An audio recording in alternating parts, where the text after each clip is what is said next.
Hello everyone, কেমন আছেন সবাই? আশা করি অনেক ভালো আছেন আপনারা। আমি আসলে অনেক দিন পর আমার শ্বশুরবাড়িতে গিয়েছিলাম। আর ওখানে গিয়ে আমি কি করেছি না করেছি সব আপনাদের সাথে শেয়ার করব। তো এখানে আমি ভিডিও করার সময় আমার শাশুড়ি আমাকে দেখে হাসছিল, তো আমারও হাসি পেয়ে গিয়েছিল।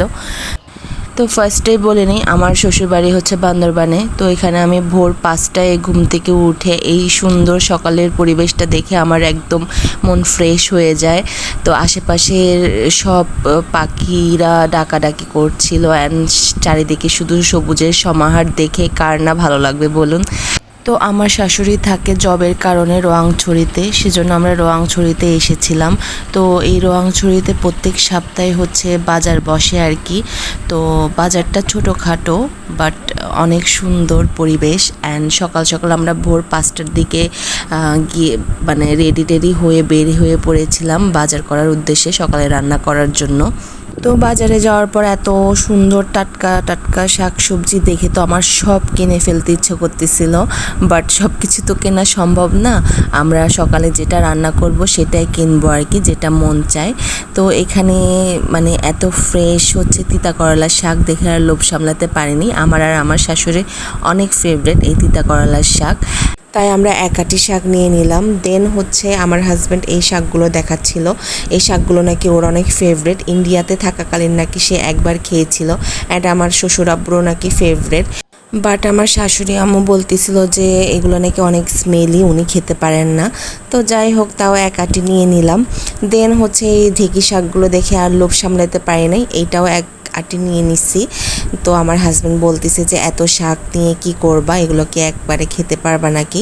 তো আমি বললাম যে আমি খেতে পারবো, তাও নিয়ে নিলাম। দেন হচ্ছে শামুক। শামুক আমার ফেভারেট, বাট হচ্ছে এটা হচ্ছে জীবিত ছিল তাই আমরা কিনিনি। অ্যান্ড এগুলো কি আমি জানি না। আর বিভিন্ন রকমের শাকসবজি ছিল যা আমার অপরিচিত, আমি নাম জানি না। এখানে পান ছিল, দেন থানকুনি পাতা, অনেক কিছুই ছিল। তো এখানে আমরা সব কিছু কিনে নিয়ে আমরা বাসার উদ্দেশ্যে রওনা দিয়েছি। এখানে আমি 4টা পেঁপে কিনেছি। পেঁপেগুলো এত ফ্রেশ, এত টাটকা, মানে এত মিষ্টি ছিল তা বলার বাহিরে।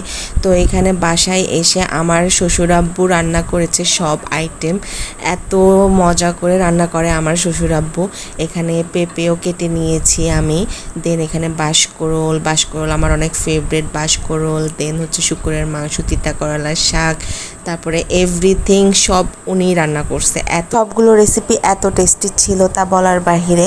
শুকরের মাংস আমি খাই না, বাট আমার হাজব্যান্ড খায়, সে বলছিল ওটাও নাকি অনেক মজার ছিল। আর আমার হাজব্যান্ডের নাকি অনেক দিন পর এত তৃপ্তি সহকারে খাওয়া হয়েছে। তো এখানে রাতের বেলা আমাদের পাশের বাসার আন্টি আমাদেরকে দাওয়াত করেছিল, ওখানেও এত রেসিপি আর এত টেস্টি হয়েছে খাবারগুলো, তা বলতে পারবো না, মানে আমি ভাষায় প্রকাশ করতে পারবো না। তো এখানে খাওয়া দাওয়া শেষ করে এই ভিডিওটাও শেষ করলাম। তো টাটা।